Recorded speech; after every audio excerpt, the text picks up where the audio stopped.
जय श्री महाकाल दोस्तों, हर हर महादेव। स्वागत है आपका आपके अपने चैनल पर। मैं हूँ राज, आप देख रहे हैं वायरल एकाउंटर। जो भी भाई चैनल पे नए हैं चैनल को सब्सक्राइब करें, वीडियो को लाइक करें, अपना प्यार दें। चलिए दोस्तों, आज जानते हैं श्री सोमनाथ ज्योतिर्लिंग प्रादुर्भाव की पौराणिक कथा। शिव पुराण के अनुसार सोमनाथ ज्योतिर्लिंग भगवान शिव का प्रथम ज्योतिर्लिंग है। पुराणों में सोमनाथ ज्योतिर्लिंग की स्थापना संबंधित कथा कुछ इस प्रकार है। जब प्रजापति दक्ष ने अपनी सभी 27 पुत्रियों का विवाह चंद्रमा के साथ कर दिया तो वे बहुत प्रसन्न हुए।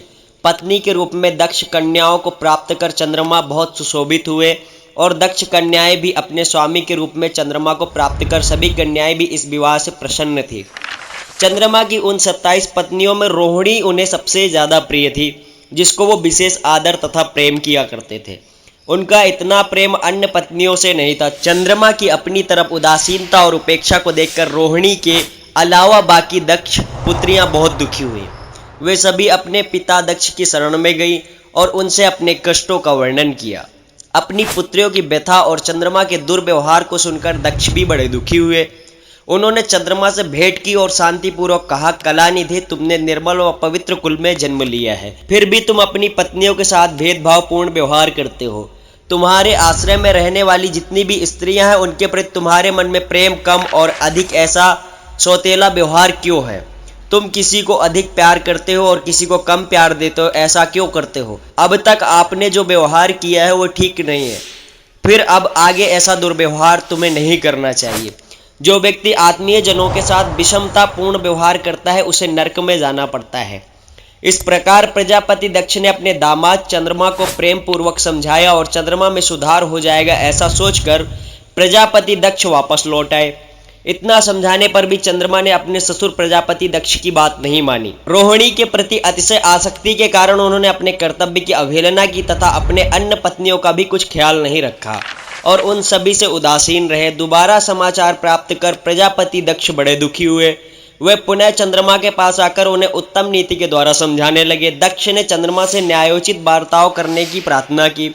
बार बार आग्रह करने पर भी चंद्रमा ने अवहेलना पूर्वक जब दक्ष की बात नहीं मानी तब उन्होंने चंद्रमा को श्राप दे दिया। दक्ष ने कहा, मेरे आग्रह करने पर भी तुमने मेरी अवज्ञा की है, इसलिए तुम्हें क्षय रोग हो जाए। दक्ष द्वारा श्राप देने के साथ ही क्षण भर में चंद्रमा क्षय रोग से ग्रसित हो गए।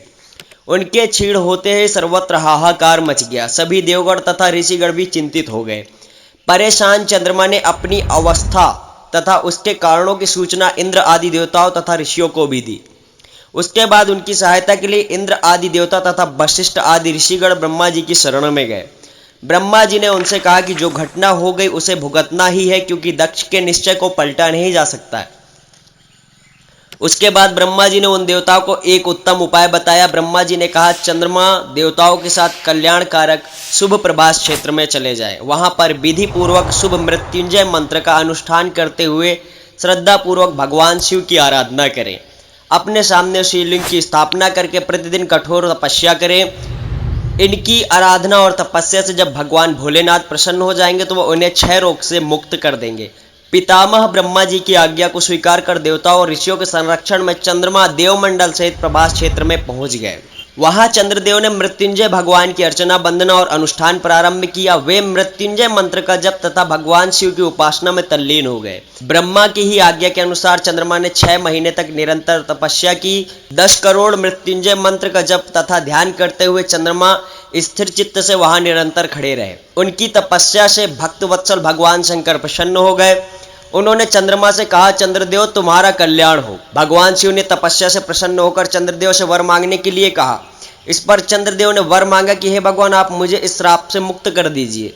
इस श्राप को पूरी तरह से समाप्त करना भगवान शिव के लिए भी संभव नहीं था, अतः मध्य का मार्ग निकाला गया। चंद्रदेव, तुम्हारी कला प्रतिदिन एक पक्ष में क्षीण हुआ करेगी, जबकि दूसरे पक्ष में प्रतिदिन वह निरंतर बढ़ती रहेगी। इस प्रकार तुम स्वस्थ और लोक सम्मान के योग्य हो जाओगे। भगवान शिव की कृपा रूपी प्रसाद प्राप्त कर चंद्रदेव बहुत प्रसन्न हुए। उन्होंने भक्ति भाव पूर्वक भगवान शंकर की स्तुति की। ऐसी स्थिति में निराकार शिव उनकी दृढ़ भक्ति को देखकर साकार लिंग के रूप में प्रकट हुए और संसार में सोमनाथ ज्योतिर्लिंग के नाम से प्रसिद्ध हुए।